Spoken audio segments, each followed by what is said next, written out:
We're live. Hi, everybody. Welcome to our Instagram live chat dealing with the COVID situation and how it impacts small business and everybody out there. These have been really helpful. We've gotten great feedback, and I really appreciate everybody coming on. And gosh, all the sharks are trying to help out where we can and give some advice and all kinds of things out there. It's really an interesting time, and I think we're starting to see certain parts of America are slowly coming back, and but we don't really know what that means at this point. I know that Texas announced yesterday that people will be coming back in certain areas, and I know other businesses will slowly be coming back, and I think it's really dependent on what kind of an industry you're in, what kind of a business you're in. Here in California yesterday, Governor Newsom partly announced the way they're going to go back is limit and continue to provide social distancing. So as an example, if you have a restaurant here in California, you'll have to have the tables X amount of places away from other people so that you can see it. So you can kind of stay away from other people and the social distancing continues. But hey, Chris. Hey, Robert, how are you? I'm wonderful. I'm super excited to invite Chris Jenner, who I'm sure everybody knows, to our little Instagram live. So Chris, we've been doing these now for a while because we noticed a lot of the small businesses out there are really struggling, and it's more about uncertainty and what the world looks like and all of that kind of stuff, and it can be a scary time. Yeah, I know. I feel just really challenged right now in all areas. I think everybody does because, first and foremost, it's just giving thanks to all the people on the front lines and everybody who's been there and helped all of the rest of us just stay, healthy and hopeful and try to fight this thing. It's so scary because it is a time when we never expected not even to have enough equipment, enough personal protection, enough, all of those things that everybody's trying to figure out. And so, number one is staying alive and healthy. And number two is trying, it's such an unprecedented time and none of us have a crystal ball. So the health first, and then figuring out really what comes next for everybody business wise, because it's all of these businesses shutting down is the hugest trickle effect that I've ever seen in my life. And so quickly.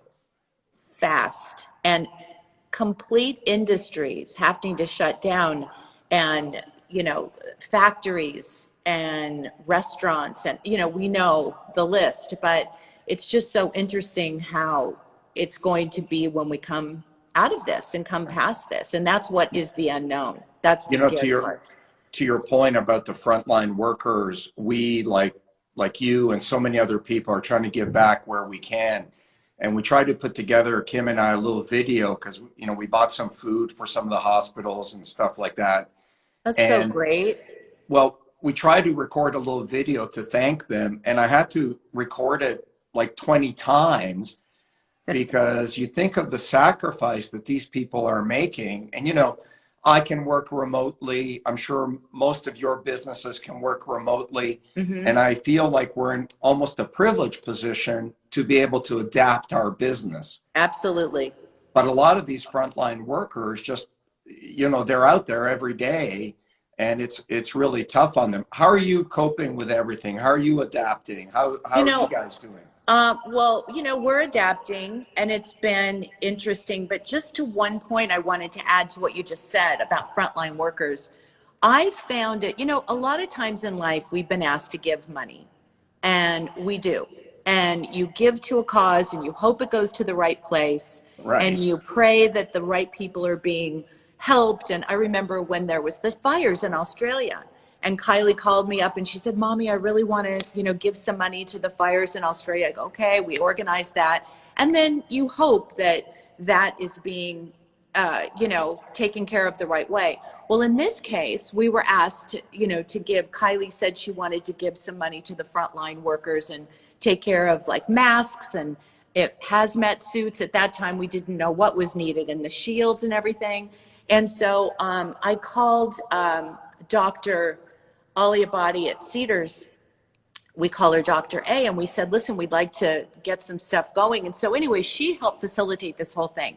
And what I think is so remarkable about all of this is we were actually able to see it being made, coming in on the pallets, and being distributed. And every day she gave us a list of all the hospitals that were being blessed that day, which was so remarkable. And then she called me up one day and said, hey, do you mind if we send some of this stuff to New York or, to this city and to that city? And so we were able to see exactly where it was going and how it was being used and how fast it went, which was shocking. Like, what, in days it would be gone and you'd have to order more. So that was fascinating for me in a real positive way, because I felt like, everyone can make a difference no matter how big or how small the donation. But this is a time when you absolutely know where this is needed and where your money's going and how it's being distributed. So true.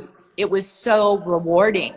You see it right there. And interesting just to be able in a crazy way, just to be able to see the exact process. So I don't think we can give enough, right now. It's definitely needed, but I just wanted to give thanks to everybody on the front lines who are working on all our behalfs. Chris, tell me, have your businesses been affected, or have you been able to transition with the new world order and working remotely? We have built a large sustainable business based on direct to consumer. And that was always our business model from the beginning. I think Kylie was we were very lucky because she kind of was this disruptor in 2016, 17 with her business, and was able to learn how to communicate with the consumer and her fans and her followers early on. And that gave us a great deal of a leg up building our business on that business model. What's remarkable to me, what I think a lot of people don't realize, is it hasn't been that long. I agree with you. You guys have really been a disruptor of that direct to consumer online push, but it hasn't been 5 years. It's only been a few years that you've been able to achieve that. I think that what people can learn from this at the end of the day, I mean, listen, we're learning something every day. We learn, we tweak, we try to figure out what the consumer is really asking for. I think you really have to pay attention to your customer and your brand. I think having social media, having Instagram and all the things that are available to us, Snapchat and Twitter and Facebook, all of it, all these platforms, you can really, it's like having a built-in focus group. You can really start to test the waters and find out what your consumer, what your customer is really asking for. Because I think in the beginning, all of us were very comforted and, by baking banana bread. And, I was making 12 cakes a day. I can't even zip my pants up anymore. But I mean, there was this comfort in what movie to watch and what to bake and what to eat. And it was comforting. And then there is that big segment of people that is very hopeful, that isn't as disrupted as other people. And they still want to, they're home alone. They might be bored, but they still want to know what the latest thing is, or they still want to shop, or they still want to buy something that makes them feel happy. So I think you just have to find that balance. I love what you said. On Shark Tank, we always think we're a bit of a mirror to the economy. So when we started Shark Tank, it was during the 2008 recession. It was all about cash. How do I get a loan? And for the last couple of years, it's been all about online engagement.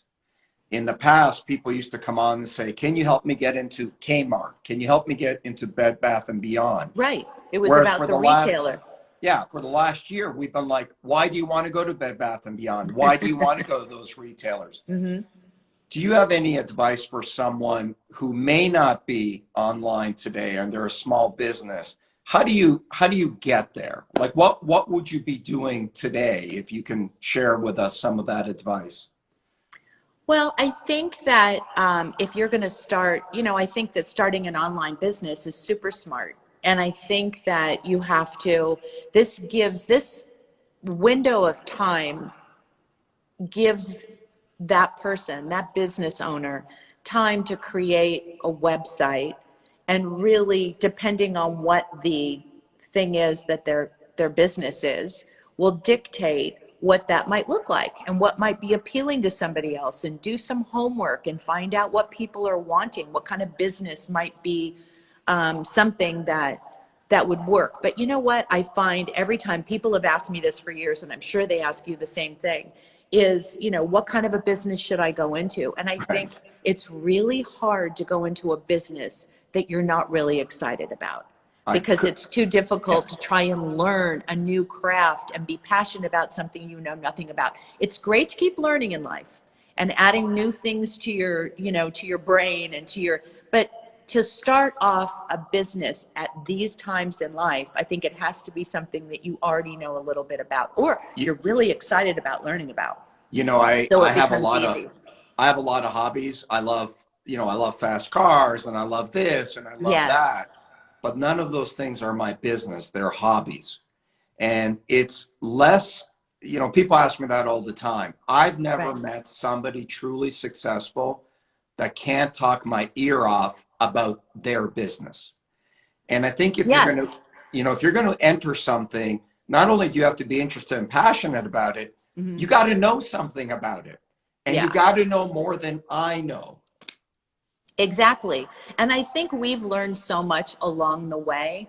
And I think that, it is a learning experience. Being online, the business changes every day. The analytics change every day. The numbers change every day. What the consumer wants changes every day. So that makes it very ripe for a lot of opportunity, Are you you a know? big analytics person, Chris? Are you a big numbers person? Are you analyzing, like when you post something or you send something out there, are you constantly looking at the numbers? Well, my team is. I love numbers and I love learning all about what's happening during the day. And there's nothing that I love more than discussing all of these things with my team. And I have a couple of people. My girl Jen is one of them, Jen Cohen, who works on my team, and she's like a walking analytic thing. She's just amazing. And she, we talk all day long, about what's happening and what's needed, and also about, um, you know, what the needs are on the front line. And she's able to pull a lot of information. So for us in our business, information is key. And I think it really does keep things going. And we're lucky that we have businesses that people do want to participate in because they are comforting, like Kim Skims and our skincare and things that make sense. I think people are going to want to buy what they need, and they're going to want to buy what makes them feel good. I also think that, some of those products, like you mentioned, are small luxuries, Oh, meaning they're not 100%. a big price point. And I think what we're seeing now on the economic data, those kind of things are continuing to be bought and are actually increasing in Hmm. terms of purchases. Because I think, when things are hard, you want comfort. You do. You do. You really do. What are those? Oh my gosh. What are those pajamas that you had on Shark Tank? The Oh, Christmas uh, tipsy elves. Tipsy Elves. Do you know how we have bought Tipsy Elves over the years for my family and I, and we all match, every holiday. And I could use a good pair of Tipsy Elves right All now. I right. might have to, I've been watching Christmas movies, so I might have to support your business today, I'm Robert, going and to get send me them some to you. Tipsy Elves. No, Yeah, I want to buy them. I want to support. So don't thank you you. dare. Don't you Um, dare. We'll pay it forward to somebody else. You know, when people come on Shark Tank, going back to the numbers, it amazes me how many people don't know the numbers and confuse what they need to know. So people always say to me, well, I'm not an accountant. I don't know the numbers. Right. And I'm like, look, you don't need to be an accountant, but every business has a heartbeat. There is a couple Yes. of numbers in every business that tells you which way you're going. And you've got to know that number. It's okay not to know the receivables or certain Right. balance sheet items. You don't need to know that. But if you don't know the lifeblood and the heartbeat of your business, you're going to be in trouble. Yeah. Yeah.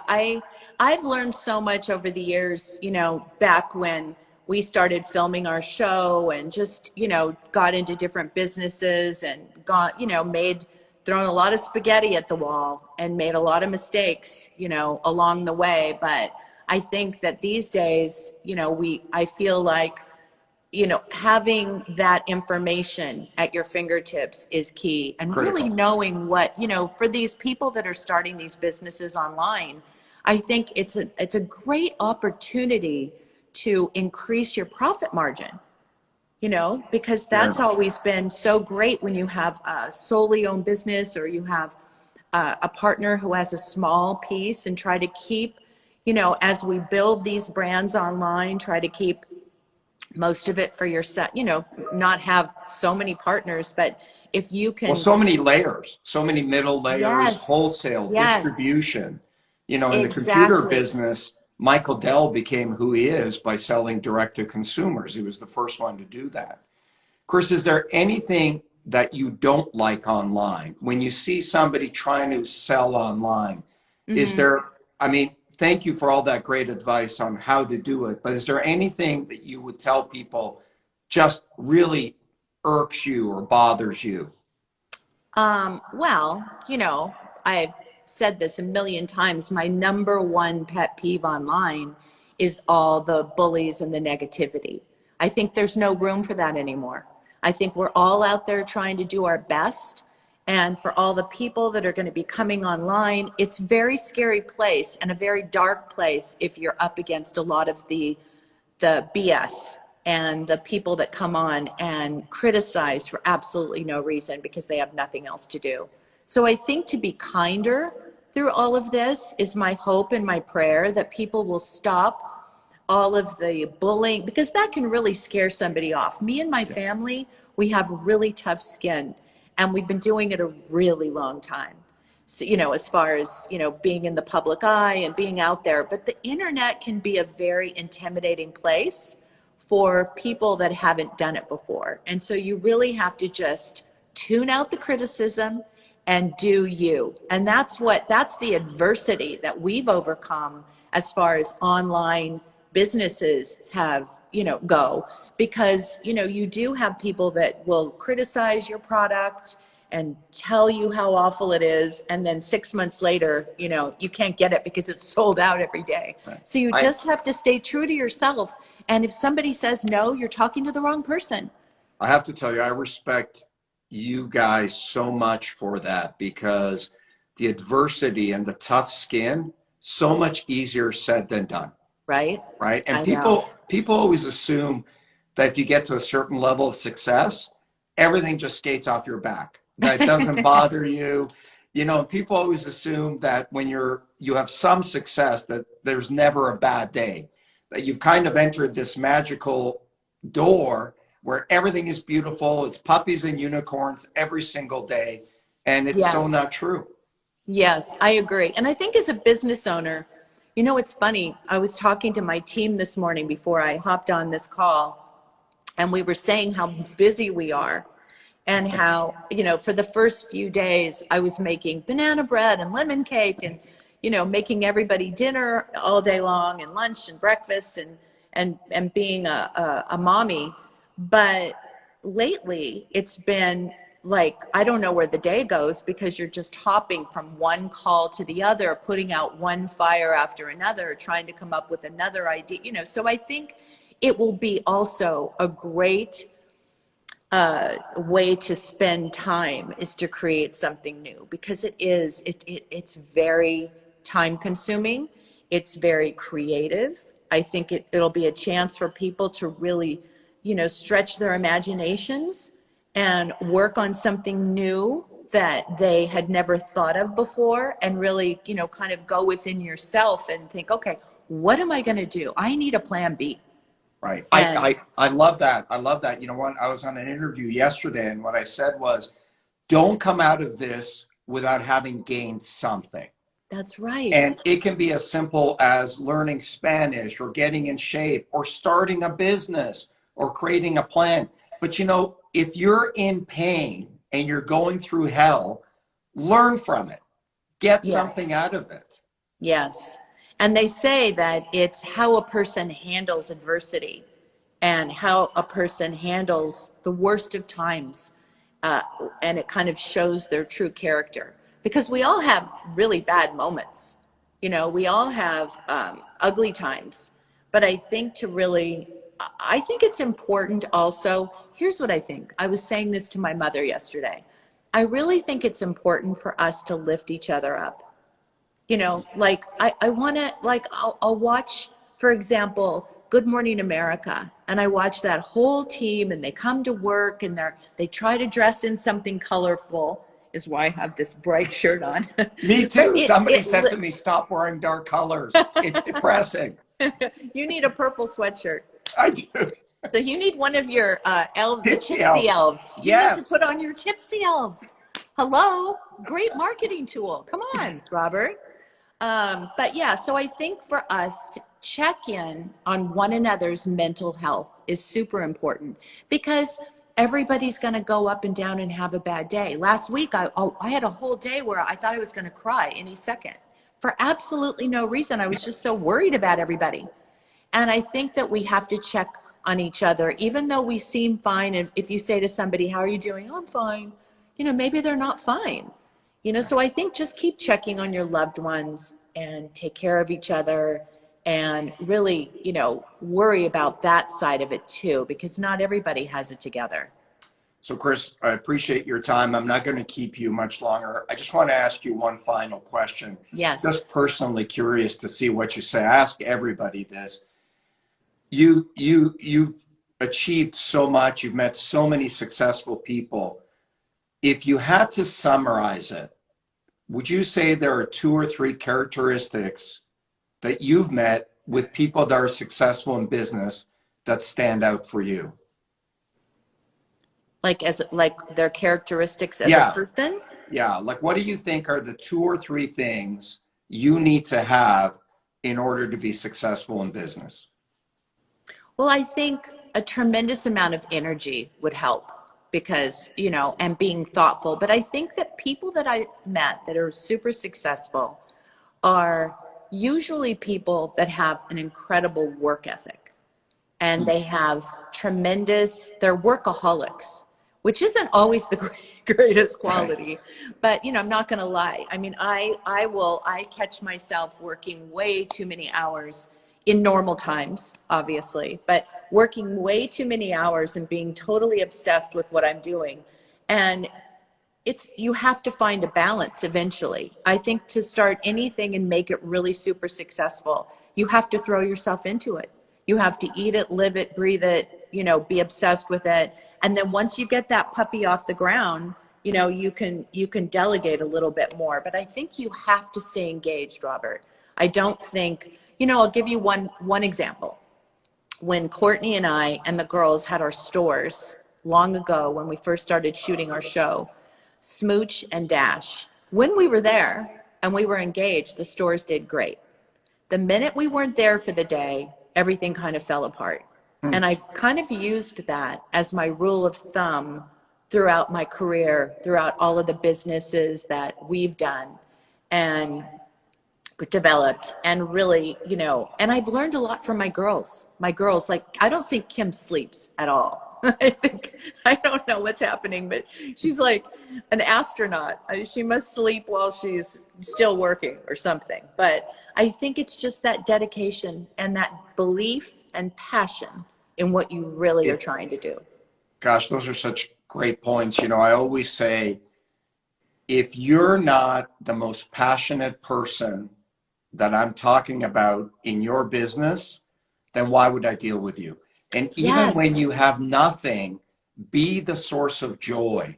You know, when I had my first business, Chris, people would say to me, because I'm in a very technical field, but I'm not an engineer. So people were amazed that I could sell technology that I really didn't understand at the time. But when we asked our customers why they bought from us, they said, because you're so passionate about it and you're fun to deal with. And I think, especially in these really hard times, you've got to be passionate, you've got to be engaged, and you've got to be positive. Nobody wants to Yes. deal with somebody negative. Yes, I agree. Joyful is key. I think if you can be joyful and try to add something to somebody's life and make somebody smile every day. Oh, and can I add one more thing about like these entrepreneurs starting a new business? I Yes, think it's please. very helpful if when you're starting something online, if you can take a percentage, even a tiny percentage, and give back to a really great cause, whatever that might be for you, people will really gravitate towards that. Oh I my think gosh, it's that is right. such a great point. You know, another trend we've seen on Shark Tank, all of our successful investments now do that. SandCloud, Tipsy Elves, they all take a percentage of the profit and give it for a greater cause. And I think that is great advice because people want to be connected with your cause. Right. And some people don't know how to give back or can't give back as much as they'd like. But if they feel like they're supporting a small business, which I love to do, I think that that's really helpful if they're giving back something because then you feel like you're giving back Right. and your money's Chris, going to a great cause. Anyway. thank you for your time. Your joy and your Oh, message is so inspiring. I have so much respect for what you've built, and I know thank you've helped you. so many people with some of this great advice. Talk to you Thank soon. you. Thank you, Robert. Same back to you. Lots of All right. love. Lots of love. Thank you.